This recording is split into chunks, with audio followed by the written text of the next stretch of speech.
యేసయ్య అతి శ్రేష్ఠ నామంలో ఈ ఉదయకాలము శ్రేష్టమైన దైవ మాటలో గలతీయులకు రాసిన పత్రిక 5వ అధ్యాయం 15వ వచనం, మీరు ఒకరినొకడు కరుచుకొని భక్షించిన ఎడల మీరు ఒకని వలన ఒకడు బొత్తిగా నశించిపోవుదురేమో చూచుకొనుడి. గలతీ 5:15. పరిశుద్ధుడైన పౌలు గలతీ సంఘానికి ఈ యొక్క ఉత్తరము రాస్తూ సంఘములో ఉన్న విశ్వాసులను ఉద్దేశించి, రక్షించబడిన వారు, బాప్తిసం తీసుకున్నవారు, వాక్యం చదివేవారు, క్వైట్ టైం చేసుకునేవారు, అవుట్ రీచ్కి వెళ్ళేవారు, వారిని ఉద్దేశించి ఒక మాట ఆయన వ్రాశారు. మీరు ఒకరినొకడు కరుచుకొని, మామూలుగా మానవులుగా ఉన్నవాళ్ళం ఎప్పుడైనా కూడా కరుచుకుంటామండి. కరుస్తాం కరెక్టే. ఎవరు మైండ్ సరిగ్గా లేనివాడు వచ్చి కరుస్తాం. కానీ పౌలు గారు ఏమన్నాడు? ఒకరినొకడు కరుచుకుంటున్నారు అంటే అర్థం ఏంటి?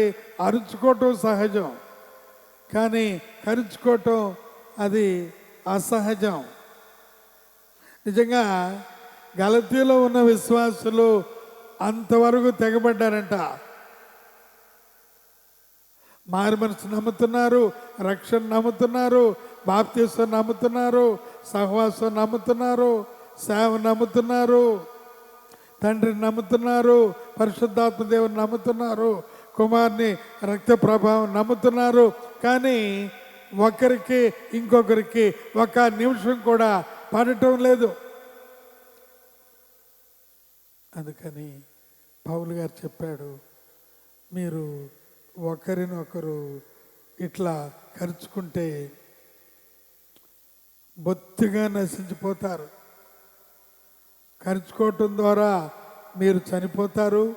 ఈ రకంగా ఆత్మీయంగా కరుచుకునే స్వభావం ఉంటే, అరుచే స్వభావం ఉంటే, అసహజమైన స్వభావం ఉంటే అది ఆలయంలో జరిగే విషయాలు కాదు.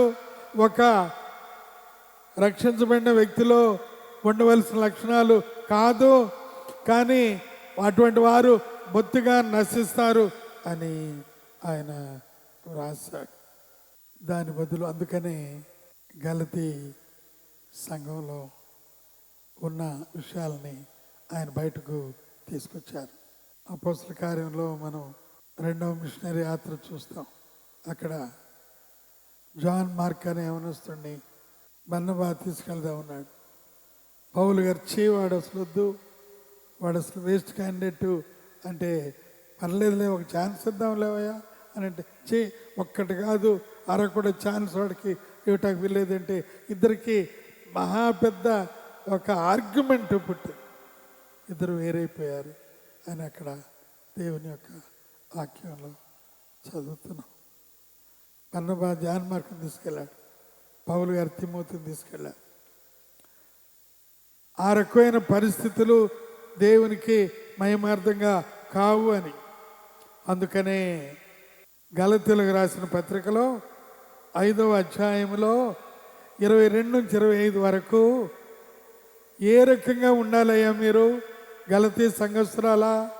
మీరు ఆచారాలను వదిలేశారు కదా, మీరు కర్మకాండలు వదిలేశారు కదా, మీరు ధర్మశాస్త్రం వలన నీకు రక్షణ అని వదిలేసి యేసు ప్రభుని అంగీకరించావు కదా, ఇంకా ఎందుకు మరలా మీరు మతం మౌఢ్యంలో ఉన్నారు? వారికి రాశాడు.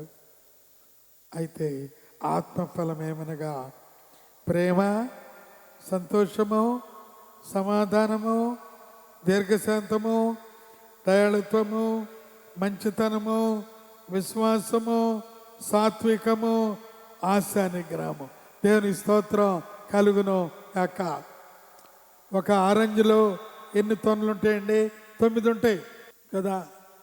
ఆ 9 కలిపితే రసం చేస్తే తీయగా ఉంటాయి కదా. ఆ 9 తొనల్లో కొన్ని బాగా తీయగా ఉండవచ్చు, కొన్ని ఒగరుగా ఉండవచ్చు, రకరకాలుగా ఉండవచ్చు.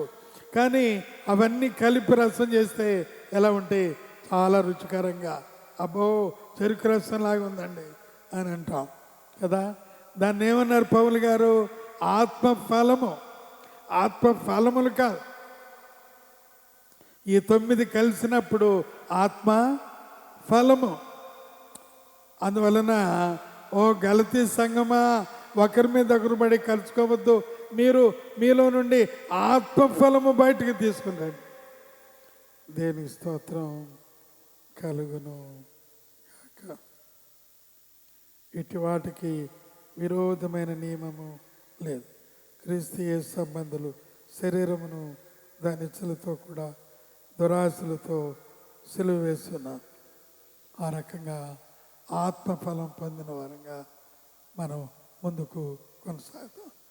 దేవుడి ఉదయకాల ధ్యానాన్ని దీవించి ఆస్వాదించును గాక. ప్రభానికి స్తుతులు స్తోత్రములు. ఆయన అనేక విషయాలు వాక్యం ద్వారా చెప్పించాం. మేము కూడా అదే రకంగా ముందు కొనసాగటానికి ఆత్మఫలం కలిగి కొనసాగినట్లుగా చేయి. ఓర్పు, సహనం, దీర్ఘశాంతం, దయాళత్వం, మంచితనం, విశ్వాసం, సాత్వికం, అసనిగ్రహం నాకు దయచేయి. యేసే నామములో అడిగినాము తండ్రి, ఆమేన్. త్రియేక దేవుని యొక్క ఆశీర్వాదాలు, ప్రేమ, కృప మనందరికీ తోడై నడిపించును గాక.